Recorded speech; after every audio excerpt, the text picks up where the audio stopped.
Le PETR du Pays de Langres est engagé dans un contrat local de santé depuis 2019 avec notamment des actions en nutrition d'une part et un projet alimentaire territorial d'autre part. Il était donc tout naturel que nous puissions avoir des actions qui convergent en ce sens et qui nous permettent de nous investir dans une charte d'engagement PNNS. Donc le défi FAP est coordonné par la Ligue de l'enseignement de Haute-Marne.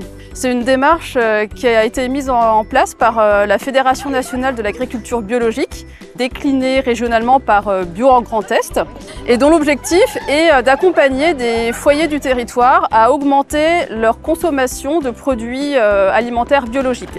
On a également des ateliers nutrition santé, donc avec des professionnels de la nutrition, du sport santé, qui nous accompagnent sur une démarche un petit peu plus large que celle de l'alimentation pour travailler avec les familles sur le volet santé.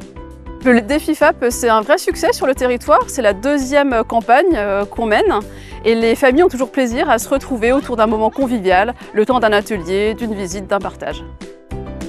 Je faisais un peu de mobilité, renforcement musculaire à la maison, mais c'est accessible aux enfants, aux parents.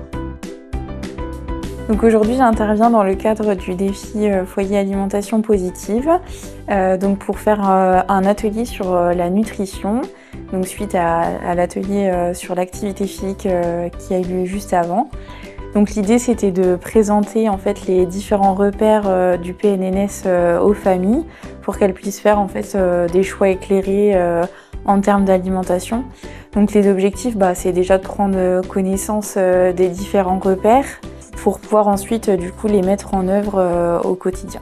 L'idée pour faire ça en fait, c'était d'imprimer donc la fiche du PNNS dépourvue des repères. Et donc par petits groupes, en fait, ils devaient réfléchir qu'est-ce qu'il faut augmenter, qu'est-ce qu'il faut aller vers et qu'est-ce qu'il faut réduire dans l'alimentation. Puis ensuite, on a fait une restitution en groupe. Donc j'ai demandé en fait à chaque groupe s'ils étaient d'accord les uns les autres. Si dans le cas où ils n'étaient pas d'accord, du coup, pourquoi ils n'étaient pas d'accord. Du coup, ensuite, on a apporté les connaissances vraies sur les repères nutritionnels. Ce que j'ai préféré, c'est faire des activités physiques et faire des recettes qui me plaisent. Le jeu où on devait placer des étiquettes en colonne sur augmenter, aller vers ou réduire.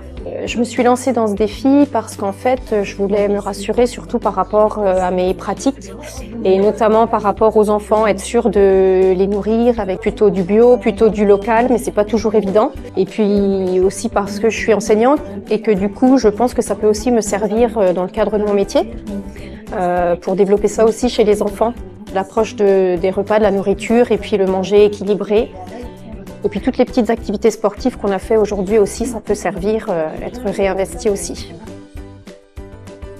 Donc moi j'ai souhaité participer au défi pour apprendre à cuisiner un petit peu différemment et avoir moins d'appréhension dans les choix des produits et être plus à l'aise. Et du coup les petites recettes qu'on a eues, très simples, m'ont aidé à changer des habitudes et aussi à acheter différemment, sans surcoût financier. C'est donc tout naturellement que nous nous sommes investis pour nos habitants et l'ensemble des acteurs du territoire dans la charte d'engagement du PNNS en tant que ville active. La signature de cette charte nous a permis de mettre en valeur nos actions en promotion santé, de valoriser et faire le lien avec l'ensemble des producteurs locaux et de permettre une meilleure lisibilité à l'ensemble des habitants et des acteurs du territoire. J'encourage vivement les autres collectivités à s'engager dans cette charte.